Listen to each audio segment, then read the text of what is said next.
OMC కేసులో న్యాయస్థానం తనను నిర్దోషిగా ప్రకటించడం పట్ల మాజీ మంత్రి ఎమ్మెల్యే సబితా ఇంద్రారెడ్డి హర్షం వ్యక్తం చేశారు. న్యాయస్థానానికి ధన్యవాదాలు తెలిపారు. ఏ తప్పు చేయకపోయినా తాను కోర్టు మెట్లు ఎక్కానని చెప్పారు.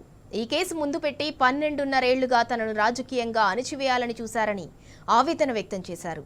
న్యాయస్థానంపై నమ్మకం ఉంచబట్టే ఇవాళ తనకు న్యాయం జరిగిందన్నారు సబితా ఇంద్రారెడ్డి. ఓబులాపురం మైనింగ్ కంపెనీ కేసును సుదీర్ఘకాలంగా విచారించిన కోర్టు మాజీ మంత్రి ఎమ్మెల్యే సబితకు క్లీన్ చిట్ ఇచ్చింది. కర్ణాటక మాజీ మంత్రి గాలి జనార్దన్ రెడ్డితో పాటు ఓఎంసీ ఎండీ శ్రీనివాస్ రెడ్డికి 7 సంవత్సరాల శిక్ష ఖరారు చేసింది. తన వయసుతో పాటు సామాజిక సేవలను గుర్తించి శిక్ష తగ్గించాలని గాలి జనార్దన్ రెడ్డి కోరినా కోర్టు అంగీకరించలేదు. ఈ కేసు విచారణ సాగుతున్న సమయంలోనే A5 రావు లింగారెడ్డి మృతి చెందారు. A6 మాజీ ఐఏఎస్ శ్రీలక్ష్మి కేసును హైకోర్టు కొట్టివేసింది.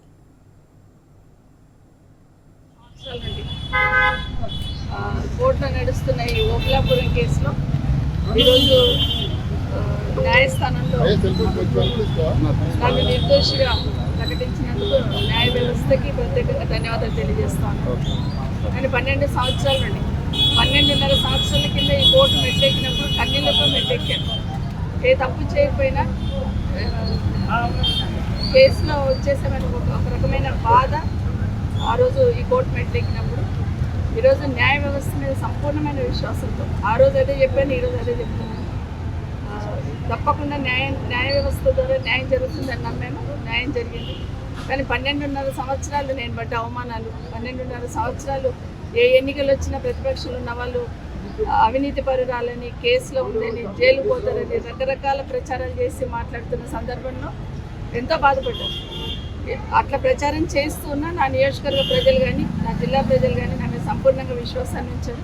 నా నియోజకవర్గ ప్రజలైతే ఎన్ని రకాలుగా మాట్లాడినా, ఈ కేసులను ముందు పెట్టి రాజకీయంలో ప్రచారం చేసినా కూడా నమ్మకుండా నన్ను గెలిపించున్నారు. నా నియోజకవర్గ ప్రజలకు కానీ, నా జిల్లా ప్రజలకు కానీ, ఈ 12.5 సంవత్సరాలు నాతో పాటు వెన్నంటుండి ధైర్యాన్ని ఇచ్చిన అందరికీ కూడా ప్రత్యేకంగా ధన్యవాదాలు తెలియజేస్తున్నాను.